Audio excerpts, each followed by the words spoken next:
že bol som predstavený, volám sa Karol Verčimák a pracujem v poradenskom tíme MPK. Tiež vyučujem tu na škole Nová DNA a taktiež okrem iného robím aj poradenstva. Takže toľko o mne, aby ste vedeli, kto sa vám dnes bude prihovárať. A poďme na tému, ktorá je podľa mňa veľmi, veľmi dôležitá, veľmi vzácna a málo sa o tejto téme hovorí. A budem rozprávať o sebaúcte, nie iba v partnerskom vzťahu, že položím základ na vysvetlenie úcty na partnerskom vzťahu muža a ženy, ale to, čo budem rozprávať, sa týka akéhokoľvek vzťahu človeka k človeku. Takže poďte so mnou do príbehu o jednom zamilovanom mužovi, ktorý sa volal Kate. A ten Kate utratil podľa posledných odhadov 15 000 eur, len aby dal svojej milovanej najavo, že si ju chce zobrať. Ženy, dievčatá, boli by ste radi, keby muž tým, že si vás chce zobrať, utratil 15 000 eur? Chlapci, na váš názor sa nepýtam. Takže ak ste chlapci pozorne nepočúvali, tak ženy by boli rady. Na štedrý večer ponúkol 35-ročný Kate na kolenách sobáš 20-ročnej Karin, barmanke v reštaurácii. Pár sa predtým počas 2 mesiacov niekoľkokrát stretol a potom prišla ponuka na sobáš. Možno dosť rýchlo, ale prišla. A ona povedala nie. A Kate sa vtedy tvrdo rozhodol, že sa pokúsi ju presvedčiť, aby svoje rozhodnutie zmenila. A tak, počas toho času, keď sa o ňu uchádzal, jej kúpil 3 až 5 tisíc kvetín. Limuzínu vybavenú barom a televíziou zaparkovanú pred jej domom. Hudobníci, ktorí jej hrali serenády. Klaun na pobavenie jej mladšieho brata. Sladkosti, parfémy, čokolády. Predstavte si, že okolo reštaurácie, kde robila, chodil muž s transparentom, a kde bolo napísané: pán Dennis Kejdrav miluje slečnu Karin. Pre jej otca košík orechov a cigár za 230 eur. Takže, ako myslíte, že tento vzťah nakoniec dopadol? Získal si ju? Jednoznačne nie. Ja som nepovedal, že nie, len vy ste povedali. A ja vám poviem, že Karin medzi tým povedala, že je veľmi polichotená, ale že sa cíti na výdaj príliš mladá a tiež povedala, že je to u nich ako v pohrebnom ústave. Ľudia už začínali žiadať o autogram, tak bolo to známe v tej oblasti, kde žila. Čiže povedala naozaj nie. A ja sa teraz pýtam, prečo bolo nepravdepodobné, nemusíte mi na tie otázky odpovedať, len si ich zodpovedzte vo svojej mysli. Prečo bolo nepravdepodobné, že ten Kate by úspel? Hej? Prvá otázka. Bolo dosť nepravdepodobné, že by úspel a dal 15 000 eur. Aký postoj by na Karin zapôsobil viac? Ako by sa mal ten jej nápadník prejavovať, aby úspel? Chcem vám povedať, že sú dievčatá, ktoré by to presvedčilo. Napriek tomu, že si myslím, že v Kateovom postoji nebola úcta k tej žene. A to, čo teraz budem rozprávať a čo som práve povedal, sa pokúsim rozviesť a bude to súvisieť s úctou a sebaúctou. Prečo by niektoré dievčatá povedali nie a niektoré áno? Veci, o ktorých dnes hovorím, neplatia iba pre partnerský vzťah. Ale všade tam, kde sa krížia medziľudské vzťahy. Zamestnanec, zamestnávateľ, priatelia, susedia, svokra, nevesta, spolužiaci. Väčšina z nás túži po tom, po čom sa musíme nadtiahnuť. Naozaj túžime po veciach, o čom môžeme snívať. A nikto z nás, ak naozaj si váži samého seba, netúži po poddajnom človeku, ktorého sa nemôže zbaviť, lebo vzájomná úcta je zásadná vec. Je niekoľko vecí, ktoré by mal aj Kate vedieť z nášho príbehu. Vo svojej hotelovej izbe by mohol bedákať ďalších 50 rokov a rozhodnutie by pravdepodobne v nej nezmenil. Pre ňu neznamenalo nič prúdové lietadlo, pretože v skutočnosti skutočné ženy nepriťahujú ufňukaní muži, ktorí sa pred nimi plázia, podplácajú ich, pláču a robia zo seba cvičené opičky. Povedzte mi, kto si chce vziať človeka bez seba úcty? Urýchlim odpoveď. Človek bez seba úcty. Ale to nebol Karinin prípad. Namiesto romantiky, to viete, čo vzbudí v takých ľuďoch? Ten Kateov postoj vzbudil v Karen iba jediný postoj vnútra a to bol súcit. Bolo mu ho ľúto. Iní napríklad ľudia robia chybu niekde inde. Dávajú najavo svoje nádeje a sny a city príliš skoro a potenciálneho partnera alebo partnerku tým odradia. Nemyslíte, že toto sa týka každého vzťahu? Ľudia sa zľaknú človeka, ktorý je nezdravo otvorený a odkrýva svoje vnútro príliš rýchlo.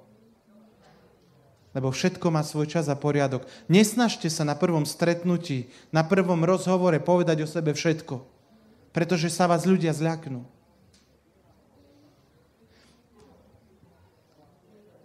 Dnes ako by bolo jedno, s kým chodíme, len nech je to muž, dievčata. A opačne. Len aby som mala vzťah, alebo mal vzťah, neviem, či je to tak pri každom, ale bojím sa, že vo veľa prípadoch to tak je. A pravda je taká, že prirodzeným nutkaním každého naháňaného tvora je bežať. Čiže ak sa na niekoho chceme upnúť a cíti ten človek, že je naháňaný, tak bude bežať. A to podobne urobila Karin z nášho príbehu. Cítila sa, že je naháňaná tým Kateom a utekala.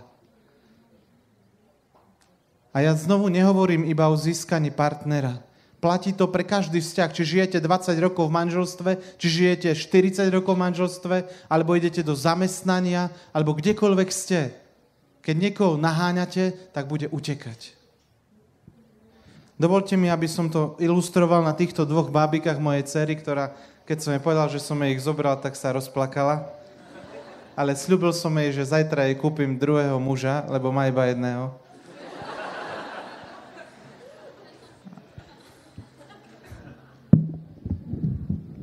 Takže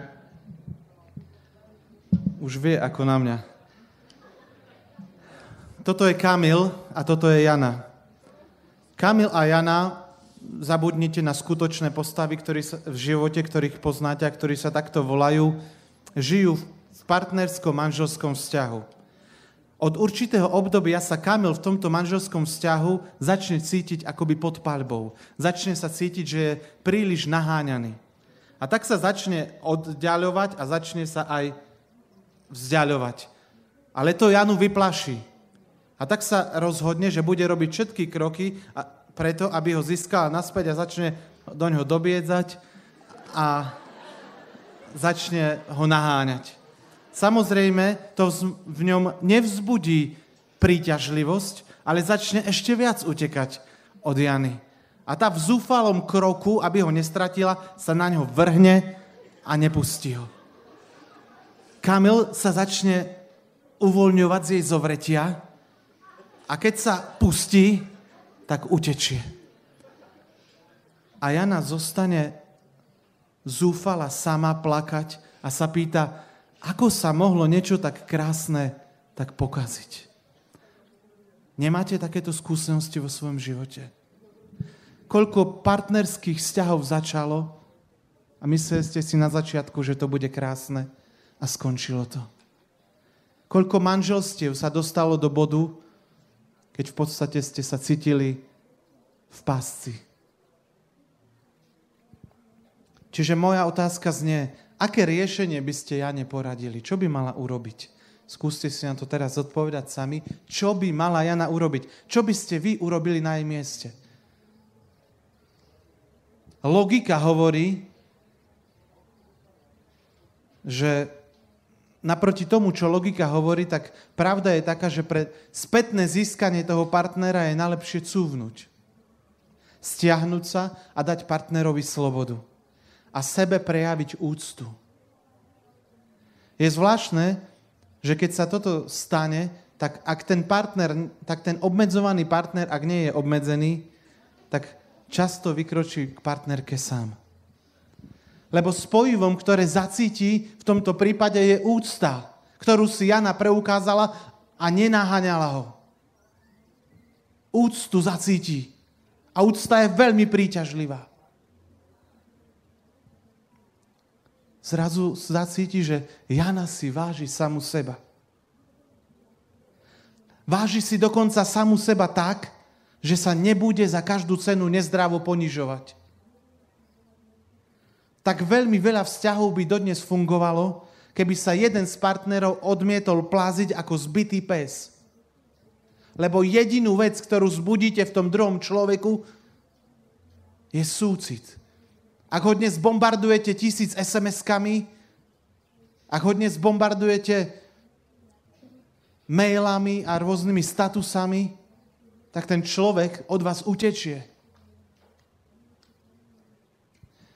Lebo to, čo potreboval v tomto prípade Kamil, bola iskra. Iskra, ten plámeň, ktorý by zahorel z pocitu, že si uvedomí, že toho druhého stráca.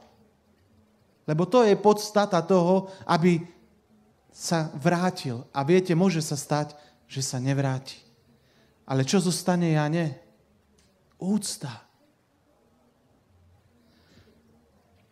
Lebo pravda je taká, že v skutočnosti túžime po tom, čo nemôžeme dosiahnuť, ale nemáme v úcte to, pred čím musíme utekať.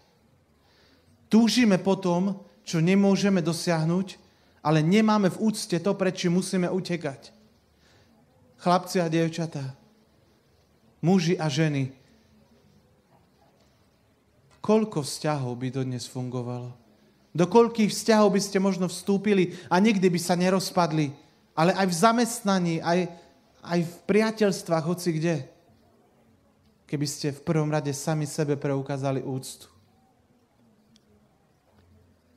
Platí nemenné pravidlo. Ak niekoho chcete získať, dajte mu slobodu. Ak pri vás zostane, je váš. A získali ste si ho. Ale ak pri vás nezostane, tak nikdy váš nebol. A ten váš záujem oňho, možno ho načas získate tým, že sa zneúctíte. Ale budete iba využití. A tá bolesť potom bude oveľa väčšia. Raz sa jedna moja známa zamilovala do chlapca, ktorý pracoval a žil v inom štáte.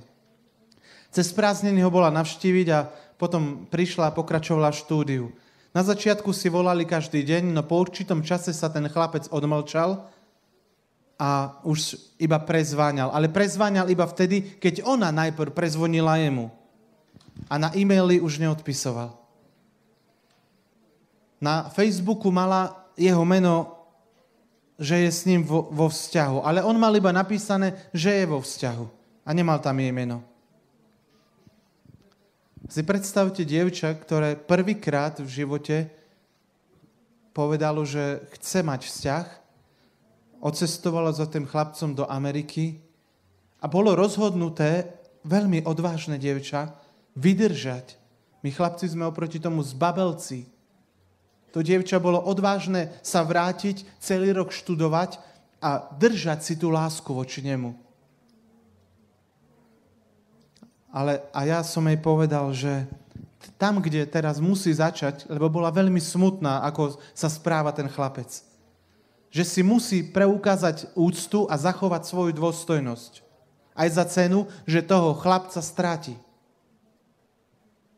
A ja teraz poviem, aj za cenu, že toto zamestnanie stratíte. Aj za cenu, že toho priateľa stratíte. si musíte preukázať úctu.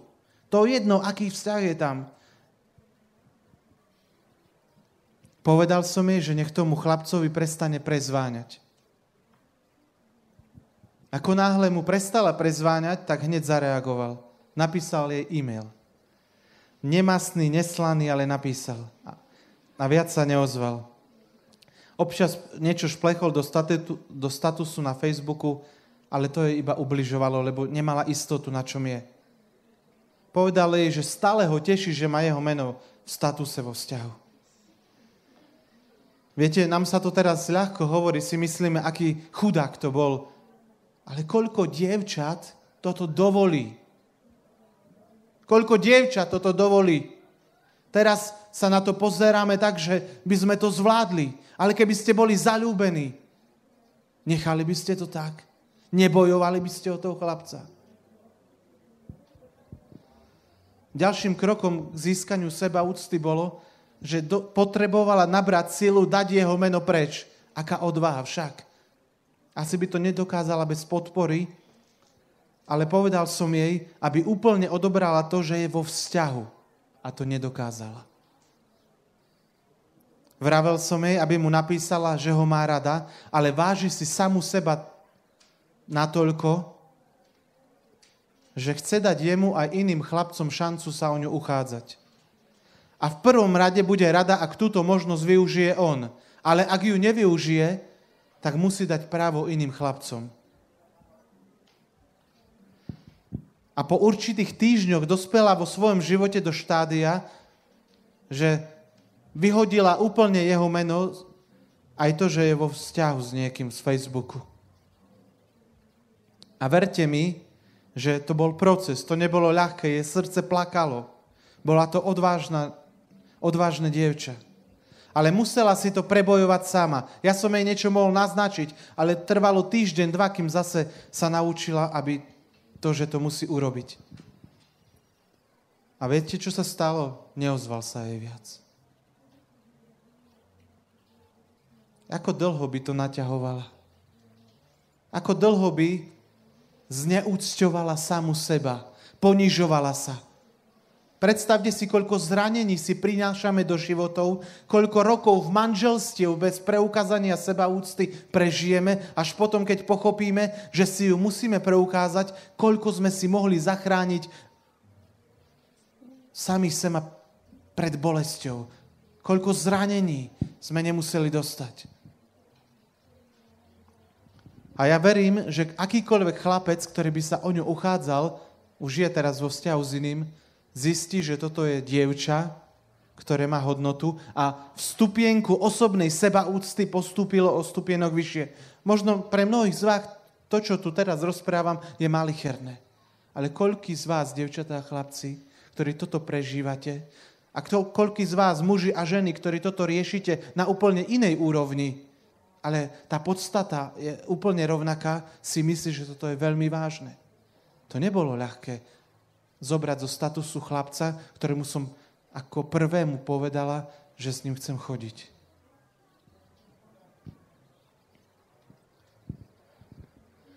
Vďaka úcte neprichádzate o svoju dôstojnosť. Veľmi podobný je druhý príklad, ale s opačným koncom. Iné dievča si uvedomilo, potom ako chlapec s ňou ukončil vzťah, že ho veľmi zraňovala, že s ním manipulovala, že veľa času venovala škole a jej potrebám a on bol tak na kraji. Asi ho to prestalo baviť a zvlášť, keď možno aj iné dievčatá prejavili záujem, tak povedal, že končí v tom vzťahu. A to dievča si vtedy nevedelo odpustiť tie chyby, ktoré robilo a veľmi sa obviňovalo. Malo vtedy skúšky a absolútne sa nedokázalo učiť na skúšky. A vtedy som prvú vec urobil to, že som ju viedol k seba odpusteniu. Potrebovala najprv preukázať úctu sama k sebe. To znamená, že si odpustila to, ako ho zraňovala. Ona si to nevedela odpustiť, ale vtedy som ju viedol k tomu, že si najprv musí odpustiť. Že musí milovať samu seba. A potom som jej dal vypočuť túto prednášku, ktorú mal som na CD-čku, ktorú vy teraz počúvate. A na základe toho okrem iného zobrala aj fotku s ním zo statusu na Facebooku. Ale aj vo vnútri urobila rozhodnutie. Možno ho stratím týmto. Ale napriek tomu chcem si preukázať sebaúctu a chcem meniť samu seba. A hneď sa aj si zapísala o nedlho termín na poradenstvo, na ktoré chcela znovu prísť a riešiť svoje veci a zranenia. A keď vyhodila aj tú fotku z Facebooku, tak možno si aj ten chlapec uvedomil, že ju stráca. Ona si preukázala sebaúctu, bolelo ju to, ale dala mu slobodu. Hovorím vám už neraz, dajte slobodu človeku, aj za cenu, že by ste ho mohli stratiť, ale nech je to vždy v úrovni sebaúcty. Ten večer k nej priateľ prišiel a odtedy ich vzťah funguje, nádejam sa a verím, že oveľa lepšie. Možno aj to, že odstránila tú fotku, ho zmobilizovalo k tomu, že videl, že ju stráca a že si ona sama prejavila sebaúctu. Úcta predchádza lásku. Aká fráza však, dievčatá a chlapci, úcta predchádza lásku. Budujte ju kamienok po kamienku. Môžete milovať niekoho, koho si nevážite. A môže vás milovať niekto, kto si vás neváži. Môže vás milovať niekto, kto si vás neváži. To nie je láska, to je žiadostivosť. Rád by som vám teraz prečítal jeden úryvok z knihy Rady skúseného diabla od C.S. Lewisa. Jeden starší démon radí tomu mladšiemu démonovi, ako má spracovať ľudí a radí mu toto. Čiže ako rozmýšľa peklo, vám teraz prečítam. Mal by si ľudí podporovať v tom, aby za základ pre manželstvo považovali silnú, prifarbenú a skreslenú verziu niečoho, čo nepriateľ, myslí tým Pána Boha, sľubuje ako jeho dôsledok. Oni búrku citov považujú za niečo vyššie než úmysel k spoločenstvu, ktorého cieľom je vzájomná pomoc, zachovanie čistoty a predávanie života. Úplne každé sexuálne poblúznenie, ktoré má vyústiť v manželstvo, budú ľudia považovať za lásku a táto láska nech pre nich ospravedlní každú vinu a chráni pred následkami toho, že si berú buď neveriaceho, hlupáka alebo človeka uvoľnených mravov. Nezabudnite, že som už neraz povedal, že lásku predchádza úcta. Zamilovanosť nemôže ospravedlniť vaše zlé rozhodnutie, v ktorom strácate dôstojnosť. Táto skreslená verzia lásky pominie a ak nebude váš vzťah založený na seba úcte a dôstojnosti, tak prežijete veľkú bolesť. Pretože ako vás môže milovať niekto, kto si vás neváži? To nie je láska, ale sebectvo. A manželstvo je oveľa zodpovednejšia a náročnejšia úloha, ako si pred manželstvom myslíme. A s človekom, ktorý svoju nádej upína na Boha, tak je to krásne. Ale ktorý si vás neváži, tak aké to je potom? Zamilovanosť je to, čo ospravedlňuje všetko zlé? Povedzte mi, to, že ste dnes zamilovaní, môžete zabiť? Lebo to je presne vysvetlenie toho, že keď som zamilovaný, tak môžem spať hocikým, môžem dať svoje telo hocikomu, môžem s hocikým vstúpiť do manželstva a ospravedlním tým všetko. Lebo podľa mňa, vnútorného presvedčenia, to ospravedlňuje všetko. Ale to povedal diabol.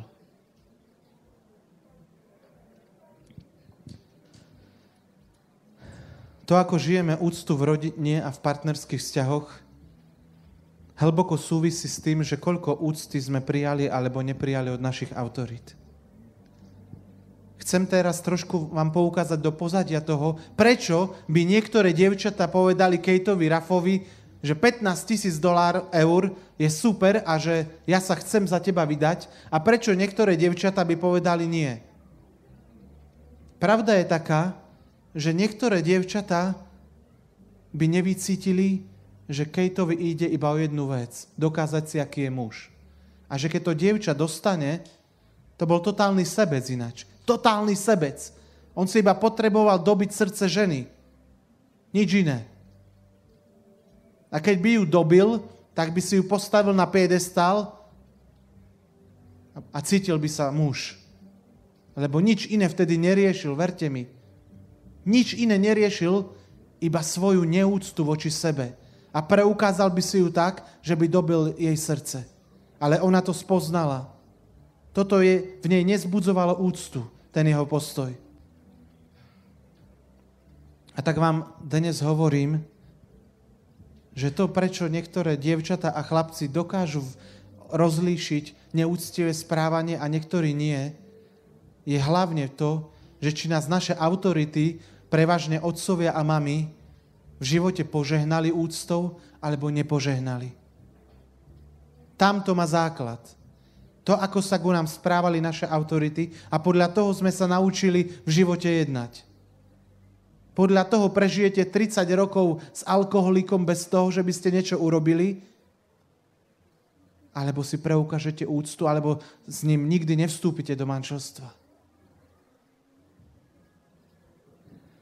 To prvé, čo je tak veľmi dôležité pre každého z nás je, že potrebujeme od svojich rodičov, hlavne od nich, výživu nášho ducha. A ak to rodičia nerobia, tak sa to prejavuje tak, že chýba absencia telesnej lásky, aktívnej prítomnosti rodičov. Nemáme nehu, objímanie, nehrajú sa s nami. A keď nám to v živote niekto preukáže, tak jednoducho na to skočíme. To neznamená, že niekedy, viete, to môže byť krásne a z pozície úcty, ale niekedy to môže byť iba to, aby nás ten človek dostal. A ak rodičia nepreukazujú svojim deťom lásku, tak sa cítia nemilované a neprijaté a potom majú problém milovať iných. Tým, že došlo k citovému zneužitiu a neraz aj fyzickému a sexuálnemu, citové zneužitie je práve to, že mi nepreukazujú lásku, nedotýkajú sa ma, neobjímajú ma, nemajú na mňa čas. Fyzické je to, že ma bijú, že uplatňujú veľmi silné a neopodstatnené fyzické tresty, násilie a sexuálne viete, čo je. A keď sa ku mne takto rodičia správajú, tak mi v podstate hovoria, nevážim si ťa. Nie si hodný toho, aby som si ťa vážil. A to sa potom veľmi ľahko prenesie do partnerských vzťahov, keď dospievame. A človek nič viac nepotrebuje ako práve túto lásku. Mám 6-mesačnú dcérku a ja som hotový z toho, že keď sa ku nej priblížim a dávam jej pusu a ju objímam, tak ani nemrkne očami. Viete prečo? Proste iba prijímate dotyky, pusy, objatia. Lebo ona neočakáva, že bude zranená. A tak z nás mal vyrastať každý. Nikto z vás nemal byť zranený. Nikto. Ste mali prijať lásku. Toto Boh nikdy nechcel. A ona mi verí, že ju nezraním. Že jej neublížim. Že ju nezneužijem. Ona to odo mňa očakáva. A ja som hotový z toho, akú má vieru, že sa ma nebojí. Lebo tak ju Boh stvoril, aby to neočakávala. Lebo toto nikdy nechcel. A odopieranie nežnosti je najväčším a najsilnejším útokom na detskú celistvosť a plnosť. A keď tento prejav nežnosti chýba pri deťoch, tak dieťa si do svojho podvedomia zafixuje jednu vec. Nemám žiadnu cenu, som k ničomu.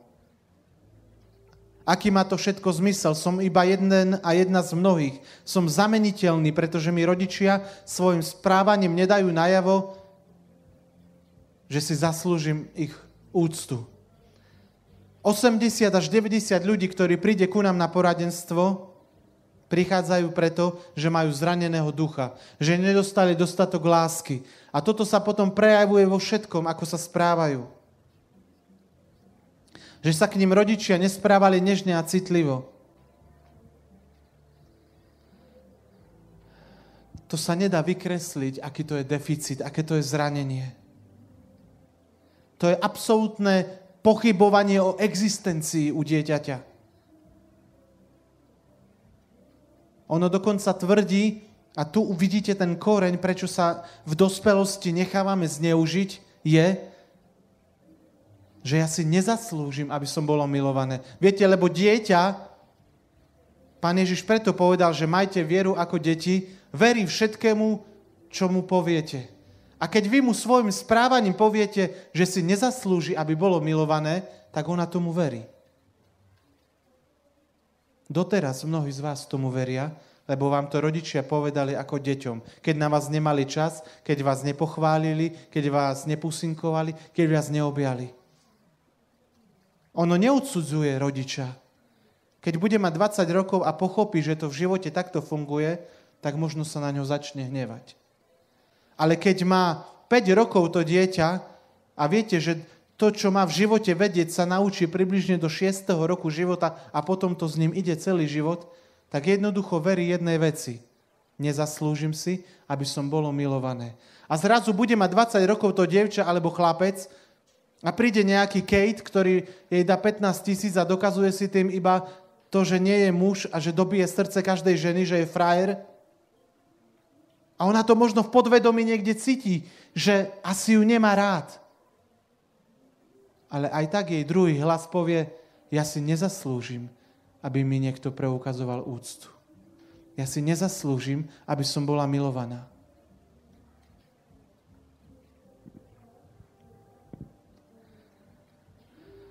Poviem vám ešte iný prípad správania sa rodičov ku chlapcom, ktorý nám neskôr bráni v tom, aby sme, keď sme dospeli, sa postavili proti neúcte a skôr sa nechávame zneužívať. Miloš sa pri večeri rozpráva so svojimi rodičmi. Viete čo? Nejaké deti chceli, aby som s nimi fajčil Marišku, ale keď som im povedal, že nechcem, tak mi povedali, že som padavka. A ja som im povedal, že sú hlúpi a niektorých z nich nemám rád, ale ak sa so mnou nebudú baviť, pretože nefajčím trávu, myslím, že nie sú skutoční priatelia. Iný chlapec, nazvime ho Peťo, príde domov s červenými očami ako znamením toho, že práve fajčil trávu so svojimi kamarátmi. A keď sa ho rodičia, veriaci rodičia opýtajú, prečo to robil, tak vybuchne a povie, všetci to robia. Prečo nevidíte mojich priateľov, ale stále viníte iba mňa? Čiže obidvaja mali kresťanských rodičov, dobré základy. A prečo sú natoľko odlišní? Že jeden z nich sa nechal zneužiť a druhý nie. Tak vám poviem, ako sa ku nim správali ich rodičia a skúste na základe toho vnímať správanie sa vašich rodičov ku vám.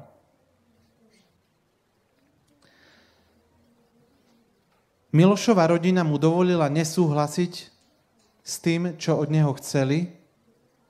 Dovolila mu povedať nie. Čiže napríklad, keď sa Milošov otec hral so svojím synom a zápasili spolu na zemi a Miloš povedal, ocko, už nevládzem, už nechcem, už mám dosť, tak hra skončila. Milošov otec rešpektoval osobnosť svojho syna, nepotreboval si nič dokazovať, rešpektoval jeho nie. Nebal sa, že stratí svoju hodnotu otca, keď teraz dieťa povie nie a on jednoducho mu povie dobre. Milošovi rodičia ho vnímali ako osobnosť, ktorá mala právo na svoj názor. Naučili ho, že keď sa necíti príjemne, alebo keď chce veci zmeniť, môže povedať nie. A Miloš mohol povedať nie bez toho, že by sa jeho otec alebo mama urazili. A ja sa vás pýtam, koľký z vás môžete doma povedať nie bez toho, že by sa vaša mama nesfúlila, alebo váš otec neurazil, alebo vám nejak nevynadali? Charakteristickým znakom Milošovej rodiny je možnosť nesúhlasiť. Keď napríklad Miloš nechcel chodiť večer spávať v určitý čas, tak sa s ním rodičia o tom rozprávali. Ja nechcem povedať, že mu všetko dovolili. Dovolili mu iba to, v čom oni si mysleli, že mu to môžu dovoliť. Boli to múdri rodičia. Vypočuli si jeho dôvody a ak sa zdali byť rozumné, tak mali odvahu zmeniť názor. A keď prišiel jeho zlý deň, keď mu niekto ponúkol trávu, keď mu jeho kamaráti povedali, že zober s nami drogy, ako je možné, že dokázal odmietnúť? Bolo to preto, lebo mal za sebou 14 rokov praxe s niečím nesúhlasiť. A nebal sa, že keď niekoho odmietne, tak stratí lásku. Lebo jeho otec a mama mu nikdy nepreukázali nelásku, keď s niečím nesúhlasil. Rozumiete mi? To je veľmi dôležité. On sa nebal. To nebola jeho prvá reakcia. Nebudem nesúhlasiť s kamarátmi, tak ich stratím. On bol vycvičený v tom, že vedel nesúhlasiť. A mal istotu v láske svojich rodičov. Lebo tak to má byť.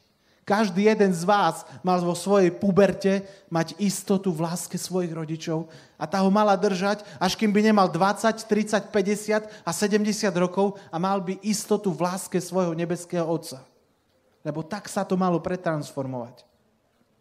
Ale v tom období puberty ste mali mať hlbokú istotu v láske svojich rodičov. Ale keď ste povedali nie, koľkí rodičia vám ukázali, že vás nemilujú. Nemám ťa rada pre to, čo robíš. Nemám ťa rada, že nesúhlasíš. Si zlé dieťa. Koľkým z nás tak bolo povedané? A my sme uverili, že sme takí. Lebo čomu sme mali veriť? Jednoducho sme sa naučili jednej veci. Že keď nesúhlasíme, tak strácame lásku. A to sa stalo presne Peťovi.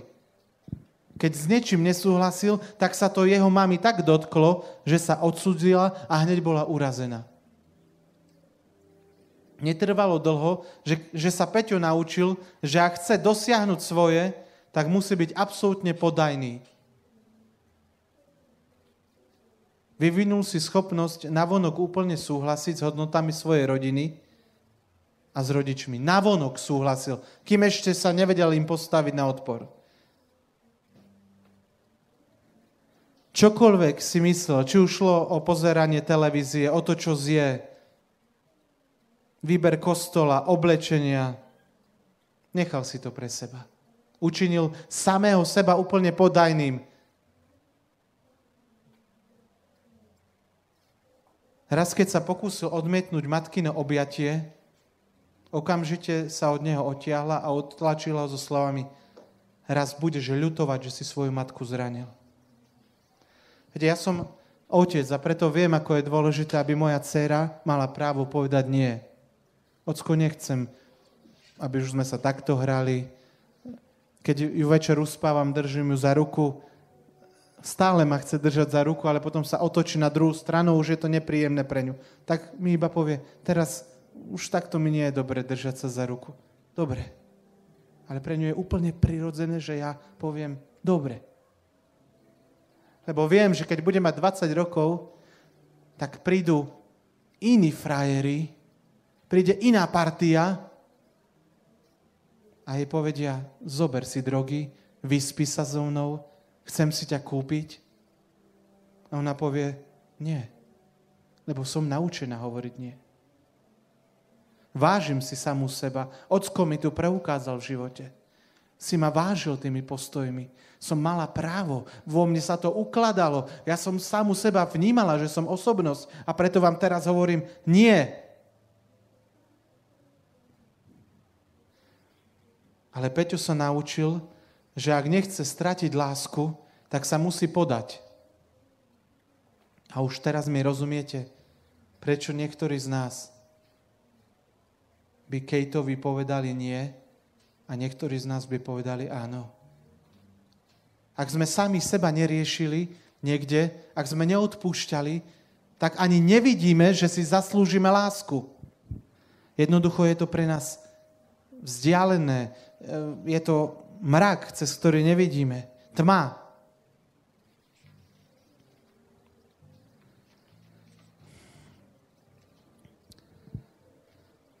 Toto, čo som teraz hovoril, šťastí súvisí s takým despotickým, dominantným, manipulatívnym správaním. Dieťa cíti pri takomto správaní rodičov strach, je plaché. Dokonca takéto, keď to ešte prejde do tvrdého despotizmu a totálnej neúcty, môj názor je dôležitý, nemáš právo nesúhlasiť, opováž sa ma nepočúvnuť.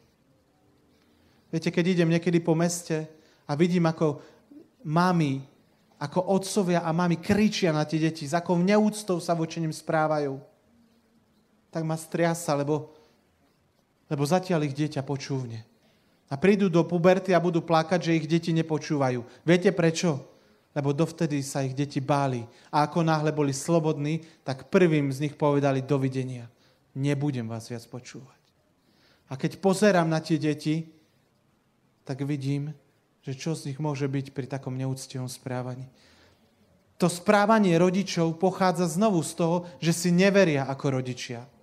A že im nebola preukázaná úcta ako rodičom. A preto tak sa správajú. Lebo sa boja, že stratia autoritu rodičov, keď dieťaťu povedia, že si môže povedať svoj názor. A tak takéto despotické správanie buď vyústi k tomu, že začneme byť strašne mať také reakcie veľmi tvrdé, odmietavé, konfrontačné, alebo to vyústi k tomu, že sme v živote úplne plachí a poddajní. Ale aj jeden prípad, aj druhý je našim zranením. A keď sú rodičia úplne na nás tvrdí, tak to môže prejsť aj až do homosexuálneho správania. Syn sa vo všetkom podmanil otcovi, ale stratil svoju mužnosť a sebaúctu. Ak sa ešte k tomu pridajú iné priťažujúce faktory, napríklad veľmi necitlivá mama, majú homosexuálne sily úplne pripravenú cestu. Úplne tvrdá, necitlivá mama, ktorá vykazuje málo ženských vlastností, pôsobí potom aj negatívne na vzťah svojho syna k manželke. A on vidí, že vzťahy k opačnému pohlaviu neprinášajú potešenie, lebo neriešil ešte ten svoj vzťah s mamou. A tu je otvorená cesta pre vzťahy s rovnakým pohlavím. Ak vám niekto povie, že s homosexuálnym správaním sa rodíte a že to nemôžete ovplyvniť, tak to nie je pravda. Je niekoľko dôvodov, prečo sa ľudia takto správajú a jedným z nich je napríklad toto. Funguje to aj opačne, ako je voči svojej dcere veľmi necitlivý otec. Veľmi. Ona odmietne toto správanie opačného pohlavia. Nevie si ani predstaviť, že by mala žiť s mužom. A to nie je, že to racionálne, logicky zváži. To je podvedomé.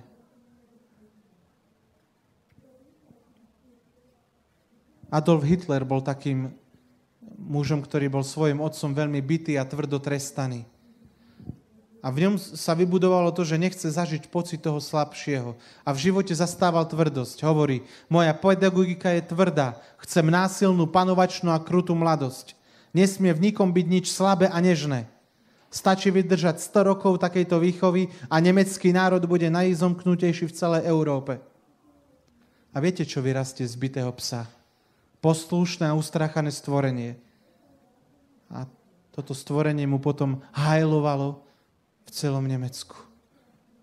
V prípade Nemecka to bola veľmi tvrdá prúska výchova, ktorá takto poznačila nemecký národ, že bol poddajný svojmu vodcovi Adolfovi Hitlerovi. Rozprávame o sebaúcte vo vzťahoch a preto chcem povedať tú dôležitú skutočnosť. Žena si poväčšine vyberie takého muža, akého mala otca. Lebo si tým, že uverila ako dieťa tomu, že si nezaslúži úctu od najdôležitejšieho muža jej detstva, tak jej nie je hodná, ani keď je dospelá. A tu hrá sebaúcta a dôstojnosť obrovskú úlohu. Skoro každá žena, ktorá má doma muža alkoholika alebo tyrana, alebo má jednoducho nešťastné manželstvo, mala podobne jednajúceho otca. Nemusí to tak byť vždy, ale je to skoro vždy. Tá žena si jednoducho nevie predstaviť, že si úctu zaslúži. Ja vám to preto hovorím, aby bola odkrytá pravda. Aby ste boli citlivejší na seba. Aby ste si viac samých seba vážili. Že si zaslúžite lásku, šťastný život. Ocko nebeský nechce, aby nikto z vás mal nešťastné manželstvo. Dokonca viem a tvrdím na základe list Genesis, kde postavil muža a ženu do rajskej záhrady, že každý jeden z nás mal mať právo byť vo vzťahu manželskom. Verím tomu. Ploďte a množte sa. To bol Boží plán pre človeka. Ale koľko z nás nestúpi do vzťahu len preto, že sa bojíme toho druhého pohlavia, pretože sme mali necitlivú mamu alebo necitlivého otca. Koľko z nás do ňoho vstúpi a je zneužívaných celý život. Len preto, že sme uverili, že si tú lásku nezaslúžime. Ak bol napríklad môj otec doma pod papučou, tak si ten syn, alebo ja v úvodzovkách vyberiem ženu, pod ktorej manipuláciou tiež budem celý život. Lebo tak som sa naučil. Manipulovala ma mama ako syna, lebo manipulovala aj môjho otca. A tak ja chcem byť manipulovaný, lebo si vlastne uvedomím, že je to normálne, keď žena riadi muža. Povedzte dievčaťu, aby si nebrala chlapca, ktorý pije. To nevadí, že je zaľúbená. Jej to nevadí, jednoducho je zaľúbená. A ja vám chcem povedať, že za tým sú ešte aj iné sily. Že je tu duchovný svet, démoni, duchovia zneužitia, ktorí majú vplyv na vaše rodiny a ktorí veľmi radi vás poženú do ďalšieho zneužitia. Aby ste boli celý život zneužívaní.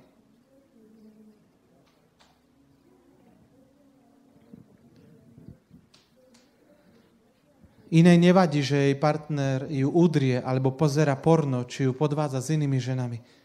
Koľko žien dokázalo odpustiť tieto veci svojim mužom, len preto, že ich mali radi. Koľko napríklad mužov si neuvedomuje manipuláciu a ovládanie s ženami. Vo svete, ľudskom svete, kde je deptaná ľudská dôstojnosť, sa to ešte deje aj tak, že tí ľudia, ktorí boli pošliapaní, sú buď plachy a nechajú sa deptať ďalej, alebo depcú iných. Človek, ktorý vás zneužíva, bol zneužitý. A v ňom sa to prejavilo tak, že nie je podajný, ale musí zneužívať. Falošná kresťanská výchova nás učí, že byť pokorný znamená byť rohoškou. A ja vám teraz hovorím, že to nie je pravda. Navždy to nie je pravda. Byť pokorný neznamená byť rohoškou. Ak vám toto niekto povie, tak ten človek si neváži samého seba. Lebo to nie je skutočná pokora. To nie je skutočná pokora. My sa musíme naučiť brániť svoju dôstojnosť a sebaúctu. Je iba jedno utrpenie, ktoré nám má prinášať radosť, a to je utrpenie pre Krista. O ničom inom nevidím v Biblii napísané, že by sme sa z toho mali tešiť. Ak je naša dôstojnosť špinená, tak sa máme brániť Božím spôsobom.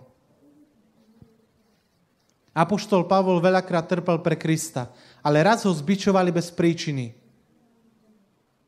A on vtedy uvidel, že môže použiť to, že je rímsky občan. A tak povedal, počúvajte ma, ako ste si teraz dovolili zbičovať rímskeho občana? A oni spozornili, ospravedlnili sa mu za to. Zavolali predstavených mesta a oni išli a ospravedlnili sa mu za to. Pán Ježiš trpel za naše hriechy, ale keď ho udreli neprávom po líci, tak im nastavil vtedy druhé. Nenastavil. Viete, čo povedal? Ak som zle hovoril, tak vydaj svedectvo o zlom teraz. Ale ak dobre, tak prečo ma biješ? Prečo ma biješ? Koľko žien nedokázalo toto povedať svojim mužom? Prečo ma biješ? Koľko dievčat a chlapcov nedokázalo použiť túto vetu, keď bola zneúctená ich dôstojnosť. Raz za mnou prišla jedna žena, ktorá celý deň sa snažila, aby tá modrina, ktorú jej muž spôsobil ten deň, bola tým, že si prikladala ľad na tvár čo najmenej viditeľná. Niekoľko rokov, 10 ročí sa správal ku nej bez úcty v manželstve. Neustála kontrola, manipulácia, strach. A keď už išla preč, tak som sa jej opýtal, dúfam, že si toto už nikdy nedáš dovoliť. A to bol zlom v ich živote. Táto jedna veta. A ona spozornila a začala si postupne uvedomovať, že bola zneužívaná a že si musí preukázať úctu. A tak som jej povedal, ešte raz sa ťa dotkne, mu povedz. Ešte raz sa ťa dotkne a dáš, a to nafotíš a pôjdeš za kňazom, za farárom vašim a mu to ukážeš, aký je. Že aký je skutočný ten muž. Iná žena prišla a povedala, že jej muž nechce robiť nič s tým, keď pozerá porno. Že nechce to riešiť. A že je z toho totálne hotová. A tak som jej povedal, že si potrebuješ preukázať seba úctu. A tak urobila to, že sa odsťahovala zo spálne. Mala ho veľmi rada a on mal rád ju, ale voči pornografii nerobil nič. Ale povedal som jej, tvoj muž musí cítiť, že neodsudzuješ jeho. Musíš mu preukázať úctu ako svojmu mužovi, ale že teraz si dávaš hranice voči pornografii. Voči alkoholizmu, voči čomukoľvek. A tak som jej povedal, neboj sa mu dať pusu, neboj sa, musíte si sadnúť a povedať si, mám ťa rada, ale teraz dávam hranice svojej sebaúcte, musím sa chrániť a dávam hranice pornografii. A tak niekoľko dní či týždňov bývala inde v izbe. Preňho to bolo veľa. Toto pre iného muža mal by to v páži. On, keďže ju mal rád, to neprijal. Nepáčilo sa mu to. Dokonca jej raz dal pod vankúš takú pozornosť, nejakú čokoládu alebo niečo a začal sa o ňu zaujímať. Viete prečo? Lebo videl, že ho neodsudzuje, ale že ju stráca. Že on tak nechce žiť. Spamätal sa. Dovtedy jej až také nežnosti nepreukazoval. A pre ňu to nebolo ľahké. Iná žena odišla od muža na niekoľko dní, na niekoľko týždňov dokonca a povedala, toto nie sú hranice nášmu manželstvu, že ťa nemám rada. Toto sú hranice tvojmu alkoholizmu. A sa teraz rozhodni, či chceš žiť so mnou v rodine, alebo nie. Lebo ja ťa milujem a chcem, aby si žil so mnou. Ale dávam hranice alkoholizmu a zneužívaniu a tomu, čo prináša do našej rodiny. Chcem vám povedať na záver, že by ste mali nádej. Že tu je Boh, ktorý dokáže uzdraviť aj vaše zranenia. Aj to, keď vám rodičia nepreukazovali dostatok lásky. Je veľmi dobré, ak ste mali rodičov, ktorí tak robili. Ale ak ste tak nerobili, tak to nie je koniec. Ak vám tak nepreukazovali lásku, tak to nie je koniec sveta. Máte nádej vstúpiť do vzťahov s mužmi a ženami, ktorí si vás budú vážiť. Ale musíte najprv bojovať sami za seba. Sami sebe preukázať úctu. Neplaziť sa ako zbití psi. Lebo keď to urobíte, tak dievčatá sa o vás začne zaujímať rytier a nezneužitý chlapec. Prirodzene začnete priťahovať tých, ktorí si vás budú ctiť. A tí, ktorí si vás nebudú vážiť, tak odpinknú hneď, lebo uvidia, nemám šancu.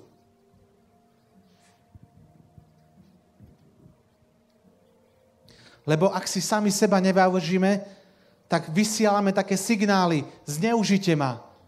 A nezabudnite, je to aj duchovný svet, duchovia zneužitia, ktorí sa iba tešia tejto pastve. V prvom rade musíme odpustiť tomu, kto nás zneužil.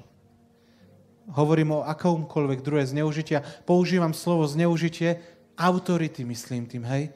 Ten človek zneužil svoju autoritu, ktorá nás mala milovať a chrániť a nás vystavil totálne bezbrannému spôsobu života. Každý nás môže zneužiť, lebo my sme uverili, že sme na to stvorení. Možno potrebujete odpustiť otcovi, mame, manželke, manželovi, šéfovi, bratovi alebo sestre. A keď neodpustíte, tak budete súdení presne tým súdom, ktorým neodpustíte. Hej? Biblia hovorí, že nesúďte, aby ste neboli súdení. Vy súdite svojho otca, že vás zneužil a ste zneužívaní, lebo diabol robí presne to, že vás odsudzuje zneužitím. Ľudia vás zneužívajú, lebo stále súdite otca a ste ho neprepustili, že vás zneužil. Tak ste súdení tým, že ste zneužívaní. A to musí skončiť. Je tu Ježiš Kristus, ktorý má nad tým moc. Ježiš Kristus má nad tým moc. A ja vám chcem aj povedať, aby ste vyhľadali možno aj duchovných poradcov. Možno príďte na naše kresťanské poradenstvo, ktoré tu robíme 5 krát do roka. Volá sa Praktické poradenstvo Nová DNA. Teraz bude v septembri najbližšie. Vyhľadajte hocikoho, ku komu máte dôveru a skúste riešiť tieto vzťahy. Keby ste mne povedali, odpusť svojmu otcovi alebo mame niektoré veci, tak by som mal problém. Ale keď ma viedol môj priateľ, aby som im odpustil, tak mi to bolo ľahšie. A dovolte mi teraz úplne na záver vás v mene tých ľudí, ktorí vás zneužili, teraz poprosiť o odpustenie. A bude to kratučké, bude to trvať 5 minút. Ak chcete to urobiť, tak to urobte. Odpustiť znamená prepustiť. Prepúšťam svojho otca, aby ho súdil niekto iný. Už nechcem súdiť svojho otca, lebo som súdený zneužitím. Už nechcem súdiť svoju mamu, že bola ku mne necitlivá. Už nechcem súdiť svojho brata za to, čo mi povedal. Už nechcem súdiť svojho manžela, že nebol ku mne neúctivý, alebo manželku, že mi takto ublížila. Prepúšťam ju, nech ju súdi ten, kto je sudca. Odpustiť znamená prepustiť. Prepúšťam ti ju, Bože. Ja sa zbavujem práva ich trestať, mať nad nimi právo. Ja sa toho práva zbavujem. Nepatrí mi. Iný je sudca. Lebo keď si ho držím, tak som súdený. Verte mi, budete súdení, kým nezaplatíte do posledného haliera. Tak hovorí Božie slovo. Toto je náš súd, kým si démoni nad nami nevyberú tú daň, že nás budú súdiť zneužitím. A to sú tí mučitelia z podobenstva o sluhovi, ktorý nedokázal odpustiť. Zbavte sa toho práva, vyhoďte ho, lebo vám iba škodí. Vyhoďte ho preč. To právo nepotrebujete, nemáte ho mať. On jediný je sudca. A tak vás teraz, ak chcete, zatvorte si oči. Predstavte si možno človeka, ktorý vám ublížil. Nemusíte to robiť, ak nechcete. Ale ja vás v mene toho, možno vašich rodičov, alebo autority, ktorá vám ublížila, chcem teraz poprosiť o odpustenie. A ak to chcete urobiť, ak ste na to pripravení, ak vám stačí táto chvíľa, ak nepotrebujete ísť do súkromnej komórky a tam sa modliť. Ak si myslíte, že môžete teraz toto právo vyhodiť preč a už konečne prestať byť deptaný, tak môžete to urobiť teraz spolu so mnou. Takže, synček môj, dcérka moja, v mene vašich rodičov vás teraz budem prosiť, lebo tie sú primárne autority pre vás. Takže, synček môj a dcérka moja, prosím ťa, odpusť nám. Prosím ťa, odpusť nám nedostatok času. Prosíme, odpusť. Synček a dcérka moja, odpusť nám, že sme sa spolu hádali veľa. Odpusť, že sme ťa nehladili, netúlili. Prosím, odpusť. Prepusť nás. Prosím, prepusť nás. Synček môj a dcérka naša, prosím, odpusť, že sme ti nehovorili, že si krásna. Že sme ťa, syn náš, nepozbudzovali, aký si odvážny a koľko dokážeš v živote urobiť. a že sme ťa málo milovali. Prosíme ťa, odpusť nám. Prepusť nás navždy. Prepusť nás zo svojho neodpustenia. Manželka moja, prosím ťa, odpusť mi každé zneužitie a neúctu. Prosím ťa, odpusť mi. Manžel môj, prosím ťa, odpusť mi každú manipuláciu a každú neúctu voči tebe ako mužovi. Prosím ťa, odpusť mi. Prepusť ma, prosím.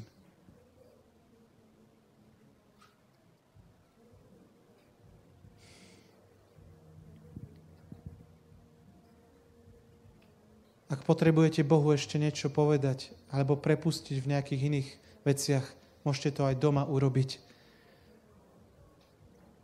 A povedzte ešte teraz, poproste Pána Ježiša, aby vám odpustil to, ako ste sa vy ku svojim rodičom a partnerom správali. Kratučko, len nech vám odpustí to právo, ktoré ste si zobrali, že ste ich súdili. Ak na to máte odvahu teraz. Odpusť nám, Pane Ježišu, že sme súdili svojich rodičov. Odpusť nám, že sme ich nenávideli, alebo si ich nectili. Odpusť nám, že som si nectil svoju manželku. A odpusť mi, Pane Ježišu, že som si nectila svojho manžela. A nám ako rodičom odpusť, že sme si nectili svoje deti a nevychovali ich ako osobnosti. Amen. A úplne na záver, minútku vám teraz budem hovoriť slova úcty do vášho ducha. Takže si môžete zatvoriť oči a budem vám hovoriť, dievčatá, v mene Otca pozemského a v mene Otca nebeského to, že ste krásne.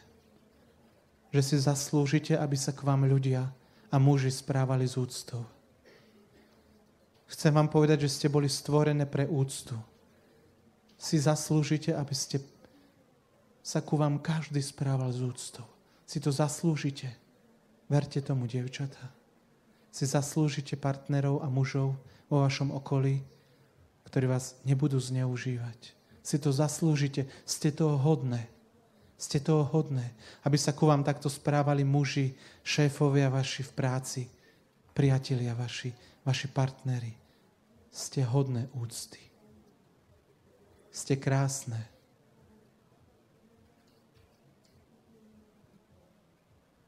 Chlapci, si zaslúžite, aby sa ku vám ženy správali s úctou. Si to zaslúžite. Si zaslúžite, aby ste boli pochválení, povzbudení. Si zaslúžite, aby aj muži sa ku vám správali s úctou. Aby si ocenili vašu mužnosť, vašu šikovnosť. Si to zaslúžite. Zaslúžite si to, chlapci a muži.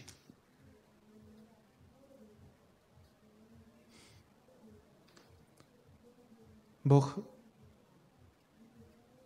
vo vás verí. Boh vo vás verí, že povediete tento svet, že budete jeho hlavou, svoje manželky, svoje partnerky, že si budete vážiť svoje tela.